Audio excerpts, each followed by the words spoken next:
Hello and welcome to Wire Special. I'm Swati Chaturvedi and I will be talking to P. Chidambaram, former finance minister, about the economy, how its growth has collapsed, about the corruption charges against his son, when Rahul Gandhi will finally give this country a proper opposition, and also what has happened to freedom of expression. Let's start off with your favorite subject, the economy. Now, the UPA too had this policy paralysis, and now Arun Jaitley, the current finance minister, blames everything as a legacy issue.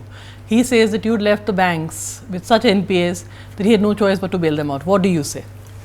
What was the NPA level in 2014 and what is the NPA level today? There's a bunch of loans. One set of the loans are NPA on 2014. Correct. But you forget that the other set of loans are performing loans.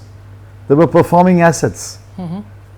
Why have those performing assets become non-performing assets today? Tell us. It is because the economy has taken a downturn,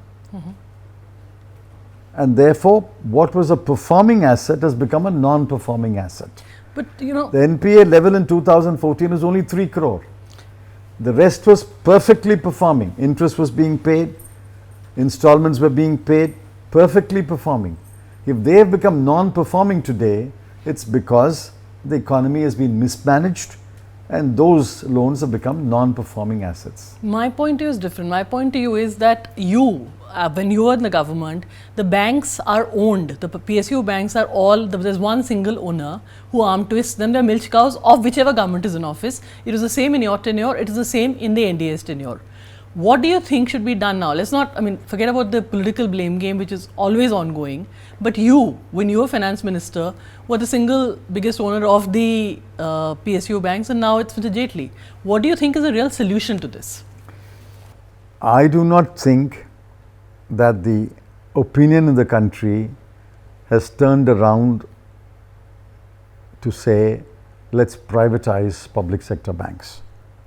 Political parties can only reflect public opinion. But don't you think all political parties, including the Congress, treat them as a milch cow? That's not There correct. are 50 people who own the greatest debt, and the 50 people are the same 50 people who are there in the UPA who are there now in the NDA. That's not correct.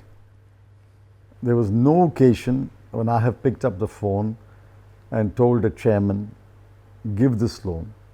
In fact, SBI's chairperson who just retired, Arundhati Bhattacharya, has made a statement that no one ever told her to give a loan to A or B.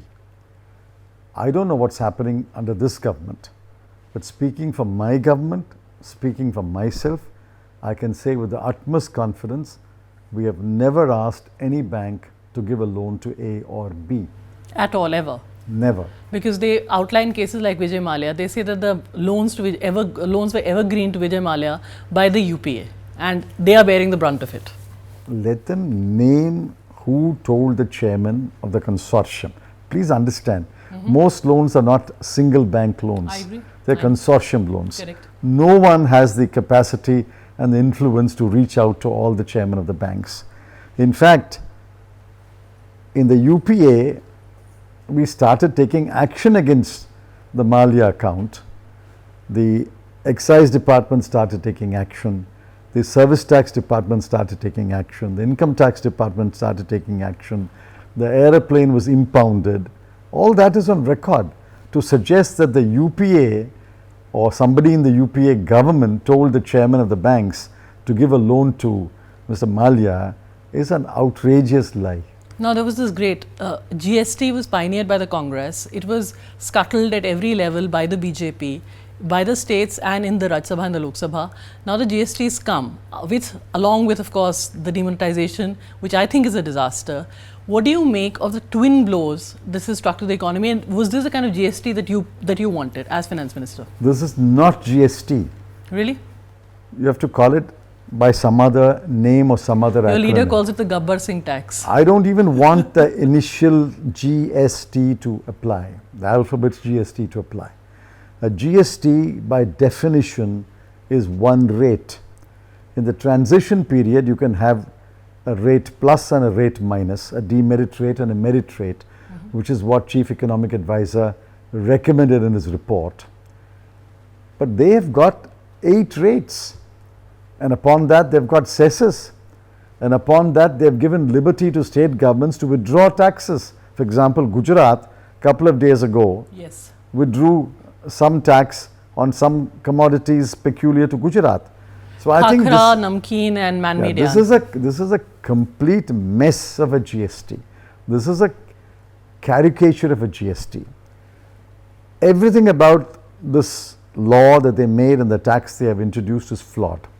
Concept, design, structure, rates, backbone, compliance requirements, everything is flawed. So if you have so many flaws in a tax that you're introducing, this is the mess you will create. Added to demonetization, it has practically killed small and medium enterprises in this country. On micro, less said the better, they've all shut down. You had once said that Narendra Modi's knowledge of economics was confined to a postage stamp. Have you had any chance, it's been 3.5 years of this government, we've just spoken about GST and even, have you had a chance to review that opinion, or do you still hold that same Please view? remember, that was in response to his jibe that the exchange rate and the finance minister's age were trending together, or something to that effect. Yes, yes. When he said that, I told him, since his knowledge about the exchange rate was obviously very limited, I made that comment. Remember, the BJP's official position was, if we come to power, the exchange rate will be 40 rupees a dollar. Correct. True. Please ask them Yes. to enforce that promise and make it 40 rupees a dollar. Along with demonetization and GST, if the rupee becomes 40 rupees to a dollar, that will be the death knell of India's economy for the next 20 years. So how, Therefore, I think the Prime Minister has candidly admitted that his knowledge of economics, and I don't blame him for that, he is not a trained economist, he was never in the central government. So macroeconomics is something which is foreign to most chief ministers. So today, apart from a chief economic advisor, he has to create a structure in the Niti Aayog, and he has put a couple of people there who are supposed to advise him on economics. And above that, he has now resurrected the Economic Advisory Council, and he has put 5 people there who are supposed to advise him and advise him alone, which is a candid admission that he relies upon advice on economic matters. now when you, since we are talking about economics, when they change the rate of how we understand growth, what do you have to say about that? And also that a lot of the things that they are doing are like even the bank recapitalization is something that you had done earlier. What could they have done differently, and what ideally would have ensured that India's growth story hadn't collapsed the way it has? They could have stopped from messing with the economy. They could have avoided demonetization. Nobody advised demonetization, and even today we don't know whose brainwave it was. They could have certainly taken our advice on GST. After all, I announced GST, the UPA was the author of GST. You were never the consulted. The first bill was introduced by Mr. Mukherjee, and they could have taken our inputs on GST and designed the GST. Why could not a neutral body design the GST law rather than located only in the revenue department and the PMO? But a they can neutral turn body around- could have designed the GST. But they can turn around and say that you could also have put it in the hands of a neutral body rather than keep it to yourself. We had come up with a GST based on a model recommended by the Finance Ministers' Council after they had visited almost a dozen countries where GST is in force. So the Finance Ministers' Council was a kind of a neutral body. They had visited a dozen countries, came back and recommended a model which was in line with the accepted GST model. You made a mockery of that model, you made a mess of the model when you designed it within the revenue department and within the PMO, when you introduced these multiple rates. Mr. Modi came in on the promises of good governance, and he said that we are going to have Achche Din. 3.5 years down the term of the NDA government led by him, do you think that anybody is experiencing Achche Din, and is the good governance promise being followed? Even the Prime Minister no longer speaks Achche Din. In his last year's rally, he has not uttered the phrase Achche din aane wale hain or Achche din is coming. He has avoided it. Just like India Shining was there for about a few months and was buried, Achche din is now buried. Even Mr. Modi knows if he talks about Achche din today, people will laugh. Therefore, he doesn't talk about Achche din, knowing that those promises cannot be redeemed by this government. I think now he's talking about other things. And he's talking about things like Swachh Bharat or Swachhata movement and things like that. New India. New India. But that is simply a slogan replacing another slogan. If slogans can drive economic growth, if slogans can sustain government, India Shining should have sustained the Vajpayee government. It did not. And Mr. Modi had said that there is a huge amount of corruption in UPA too, and that this government will crack down heavily on corruption. Do you think, is that a jumla? I'll give you two examples. He had said that the minute he's in office, Robert Vadra would be arrested in a month. It's been 3.5 years. There are lots of cases against your son, Karti Chidambaram as well. There are no cases. You got it wrong. Well, I mean, there are allegations. There are allegations.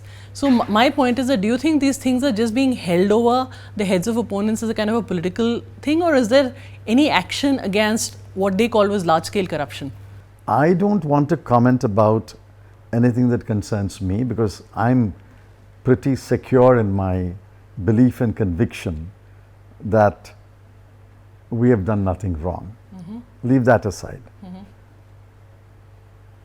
There were serious allegations of corruption in the telecom sector and in the coal sector. Coal sector, absolutely. In the coal sector, there has been one conviction of civil servants, and I think one of the former ministers, I'm not sure. In the telecom, there has been no conviction so far. So it's only when the cases go through the court process and end in a judgment that we can come to the conclusion whether there was actual corruption or not. Now, the government seems to have given up all the UPA 2 allegations of corruption. They have now gone back to Bofas. True, that's true. But do you think they've gone back to Bofas? That shows that this government is desperate to put the tag of corruption on the Congress party. Now, Bofas is buried fathoms deep. There was a judgment which said that no evidence was present with the CBI. But aren't you slightly incredulous and perplexed that no action has been taken against Robert Vadra? They had made it a huge poll issue, the whole Damadji corruption cases. As I said, I don't want to comment on allegations. If there is a case of corruption, the law requires you to investigate that case, file a charge sheet, go to court, have charges framed, and start a trial. Now, for the media, allegations are enough. As someone said, everyone is presumed guilty unless proved innocent. But for a lawyer, one trained in law, we take the exact opposite view. Everybody is presumed innocent until proved guilty. And the only way you can prove anyone guilty in this country under the rule of law, the only way, there is no other way. I agree. The only way is to file a charge sheet, have charges framed by the court, and conduct a trial. There is one other celebrated case they had against the then telecom minister. Even the charges could not be framed. True. At the stage of the charge sheet, the court threw it out. But imagine recall the sound and fury that was around that case. But the charge sheet itself was thrown out. Therefore, I won't comment on allegations. I will respond when a charge sheet is filed against somebody. Then I think the then government or people in the then government have a duty to respond to that. I don't believe that anyone in the UPA has an obligation to respond to allegations. Industry says, let's get back to the economy, that a tax inspector Raj has been unleashed. There are tax rates, if you write something against the government, if the government doesn't like you for some reason, it's a government which is very thin-skinned with any kind of criticism. We saw yesterday night in Chhattisgarh, not a midnight knock, a 3 a.m. knock, when a journalist was arrested because he possessed a CD about one of the ministers. Now, what do you think of the is in this kind of climate, is FDI going to come in with these, we have some very strange diet laws and so on and so forth. How do you see that panning out? I don't think FDI has anything to do with this. Foreign money will come into India as long as there is an interest differential between the interest and the returns offered by the Indian market and the returns offered by the US market or the European market, which is why the FPI inflows are very high. Now, as far as tax terrorism is concerned, I go by data, I go by facts. Now, the facts before me show that they have made some draconian amendments to the tax laws, especially the Income Tax Act. They have armed their tax officials with excessive powers, including the power not to disclose reasons. I think the investigating agencies are in overdrive in harassing business persons, and since the very powerful and very rich seem to be protected, the brunt of the efforts of the investigating agencies fall upon the smaller business persons, which is why no businessman today wants to invest anything more or expand his businesses. No entrepreneur today who feels happy to remain invested in India, which is why no additional investment is taking place. And we have a list of amendments that they have made to the tax laws, which I think a future government would have to reverse. Really? You think it's that bad? Absolutely. And the powers given to tax officials, many of them would have to be withdrawn. And I'm sure a sensible future government will do exactly that. Arun Shourie said to me that currently there's a diffused, undeclared emergency in the country. Whoever criticizes the government is in trouble. What do you have to say? Well, that is true. There are numerous examples, anecdotal evidence, numerous examples of people being threatened, silenced, harassed. Much of this can't be explained as coincidence. When the Mersal controversy broke out, why does the Income Tax Department officer visit the Mersal office the very next day? It can't be a coincidence. He could have done it 2 weeks earlier. He could have done it 2 months later. I can't explain this as a coincidence. There are too many examples to rule out the theory of coincidence. All that it means is there is someone directing these agencies to silence critics. So would you say that there is, it's like a FOE is really under threat because you keep writing about it. I mean, we read all your columns where you keep saying that freedom of expression is really under threat in India. It is. And in a democracy. Not only by knocking on doors of people who are allegedly violated the law. I think freedom of expression is under threat in other walks of life, of ordinary people. Wearing a set of clothes is a form of expression. Writing a blog is a form of expression. Tweeting it is a form of expression. Putting up a cartoon is a form of expression. Speaking in a university is a form of expression. And that is being threatened. My scheduled lecture in IIT Delhi was cancelled the previous day. Sitaram Yechuri's lecture in Nagpur was cancelled. There are numerous examples of this, and therefore I think the overwhelming feeling among the people is that this government, this dispensation is clearly silencing or threatening people into silence. Two examples, Raghuram Rajan, when he was removed, the way he was removed and the way demonetization happened compromised the 70 years of the reputation and the autonomy of the RBI was compromised in a single fell blow. Do you agree with that? Yes, I've written about it.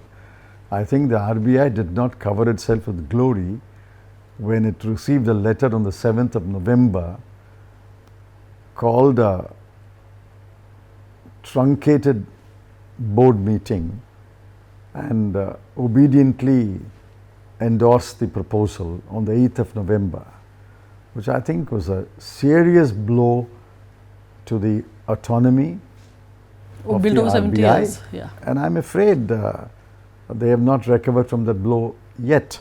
World over, central bankers have a very poor opinion of our RBI after the demonetization fiasco. We saw one institution there with the RBI. We've seen another where you very pithily tweeted that the Chief Election Commissioner, which we just saw what happened with the Gujarat dates, would probably take instructions from the government. What do you think is going on? Why is there so much institutional damage? It's just been 3.5 years of this government. Why has so much institutional damage taken place? Institutional damage takes place when institutions don't stand up. See, people in power will attempt to damage institutions. But those who are manning the institutions must be able to stand up. If they don't stand up, damage will happen. It's sad that the Election Commission announced dates of election for Himachal and Gujarat with an interval of 13 days. Let me argue it this way. If the Gujarat date had to be deferred to the They say because of floods. 24th of October, Yes. then Himachal also could have been announced on 24th of October. What was the need to announce Himachal 13 days earlier and Gujarat 13 days later, unless the intention was that the Himachal government should be restrained from making any announcements, Model code of conduct. but the Gujarat government must be given the 13-day period to make announcements. So clearly not a level playing field. Clearly not a level playing field, clearly discriminatory, and clearly exposes that the Election Commission came under pressure. Well, final two questions. The government has finally, it's something that is very close to your heart, made almost like a U-turn on Kashmir, because they were trying out this muscular policy of not engaging in talks. They've appointed a new interlocutor. What do you think, and what do you think would be a sensible approach to Kashmir now, given the what's happened with the pellet guns and so on and so forth? It was a terrible state. What do you think would work? I don't think they have done a U-turn. I think this is simply a diversionary move. You've heard the army chief, you've heard the Minister of State and the PMO yesterday. Yes. I think those two voices reflect the real view of the government. The appointment of an interlocutor, and they have even denied he's an interlocutor. True that. The appointment of Mr. Dineshwar Sharma is a diversionary move to please or appease a section which says, why are you not holding talks?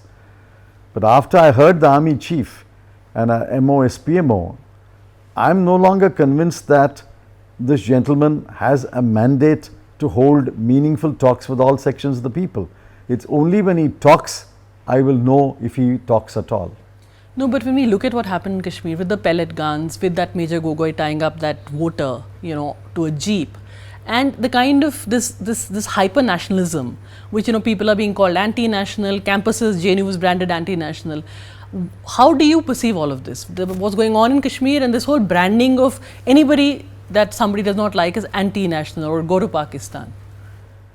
So I think the government has a completely misguided policy on Kashmir. The situation in Kashmir today is worse than at any time before, and certainly much worse than what it was in 2011. All the good work done between 2011 and say up to even the middle of 2015, after the NDA government came into office, all that has been wiped out in the last 2 years and 4 Are you months worried or so. about? Are you worried about what's Of course, I'm very worried about what's happening in Kashmir. We have people from Kashmir meeting us in the J&K group regularly. I think there is deep ferment in the valley, and the approach of this present government is misguided, wrong, and will lead us on a slippery slope. This appointment of a interlocutor should not blind us? Should not lead us to think that there is a change of heart in the government. I don't believe there is a change of heart or a change of approach. I still believe that they continue to hold on to their muscular policy and military solution. Final question. India desperately needs an opposition. I mean, every democracy does. We really do right now. Your party got 44 seats last time. Rahul Gandhi is about to take over as Congress president. Will India finally get a decent opposition, or is he still going to be, as the BJP says, a failed dynast? We are the opposition. There are only two parties with a national footprint. One is the Congress, the other is the BJP. No one can wipe out the footprints of the Congress in every part of India, in every town of India, in every village of India. Yes, in the last election, the people returned only 44 seats for the Congress. We accept that. But that doesn't mean the people will not vote for the Congress again. We have to convince the people that the governance of the BJP has brought about jobless growth. He talks about Vikas and development. It is Vikas without jobs, Vikas without incomes, because incomes have stagnated both in rural India and urban There's India. huge agrarian distress, true. Therefore, we have to convince the people that this kind of governance which the BJP is giving only strengthens forces which will divide the country and does not bring about the kind of development that we require. Look at our rank in the hunger index. Look at the level of malnutrition in the country. Look at the number of people who are destitute in this country. Look at the number of people who do not have quality elementary education. Look at the number of people who do not have access to basic medical care. I'm not alleging that all this happened post 2014. They say it's 60 years. They're saying it's 60 years. I'm not saying it happened Congress post 2014. What I'm saying is, in all these things, there was an effort to improve things, and things were in fact improving. After 2014, there is no effort to improve these metrics. There is a sharp deterioration in these metrics. On the hunger index, our score was 17 in 2014, it is 31 today. Now that is because you neglected and refused to implement the National Food Security Act. Imagine if Maganrega also had been buried, as they threatened to. Yes. Imagine the kind of misery that would have been Mr. Modi heaped upon actually the said poor in people. Parliament that he was keeping it on as a monument, monument to your of shame. monument of your shame. Therefore, thank God at least Maganrega is in place. But NFSA was not implemented, which is why there is so much hunger, there is so much malnutrition. Likewise, the National Health Mission, which we rolled out, has been stopped in its tracks. Likewise, the Right to Education Act, which we passed, is not being implemented. Therefore, instead of taking the country forward, in the 60 years, the country moved forward. Yes, maybe it moved forward in small steps. Maybe it stumbled on the way, but at least the movement was a forward movement. Today, I don't get the impression that we are moving forward. In fact, we are regressing, we are moving backward in many areas, and in many areas the progress seems to have completely halted, which is why I say the model of government which the BJP has adopted and is implementing in this country is regressive, retrograde, has halted progress and has brought about deterioration in many, many areas. But the question a lot of people ask is that can Rahul Gandhi even take on Narendra Modi, who's an outstanding orator? He's possibly the sharpest 24/7. He's on constant campaign mode.